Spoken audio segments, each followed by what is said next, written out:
Campaign 2016 segment tonight. The Orlando terror attack will have a direct bearing on the presidential vote. So we invited both Hillary Clinton and Donald Trump on the program this evening. Mrs. Clinton could not make it, but Donald Trump joins us now from Manchester, New Hampshire.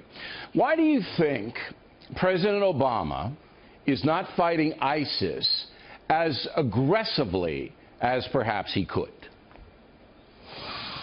I think nobody knows, Bill. I have absolutely no idea. All I know is that he should be. Why he doesn't fight it and why he doesn't fight it with strength and with vigor, nobody knows. That's certainly a topic of conversation for plenty of people. But he is not doing a good job, that is for sure. Now, if you don't know, and I don't know either, although I think that he believes that his outreach to the Muslim world, that the president's personal outreach, he believes de-intensifies terrorism directed at the USA. I think he believes that. But you said this morning on Fox and Friends, or you implied, there may be a sinister reason for him not engaging ISIS more aggressively. You want to define that further?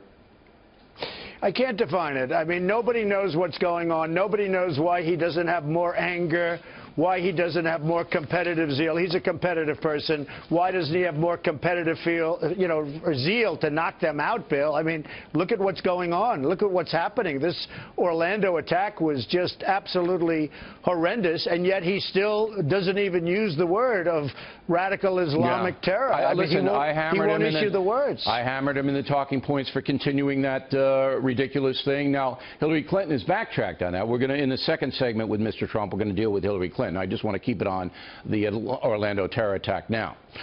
In your speech today in New Hampshire, you made a lot of reference to your policy of not allowing Muslims in here, okay, on a temporary basis. Temporary until we find out what's going on and what they have in mind. Okay.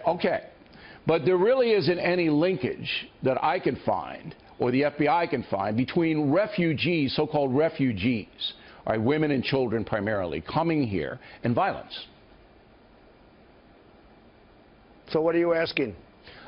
Why do you think this is a centerpiece in anti-terror fighting if there really isn't any linkage in those kinds of folks coming over? Well, I don't think you know about linkage yet. What's going to happen in 2 years from now? What's going to happen in 10 years from now? What's going to happen in 5 years from now? Look at the Boston bombers. I mean, they were here. They were already here. Their family came here, and they weren't radical when they were 6, 7 years old, and all of a sudden they blew people up, I mean, during the Boston Marathon. You just don't know what's going on here. You know, they listen to the Internet, and they fall in love with ISIS. Bad things are happening, Bill, and we have to get down to it. Otherwise, we're not going to have a country at all. We're going to have this happening every weekend. Okay. I mean, what happened in Orlando is so disgraceful and so shocking on so many levels.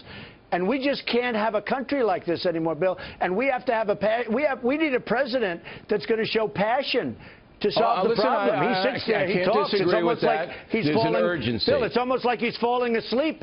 There's an urgency. Now, in the Orlando situation, the FBI had the guy under surveillance, knew he was a bad guy, didn't have enough to charge him with anything, so they say. Director Comey spoke today.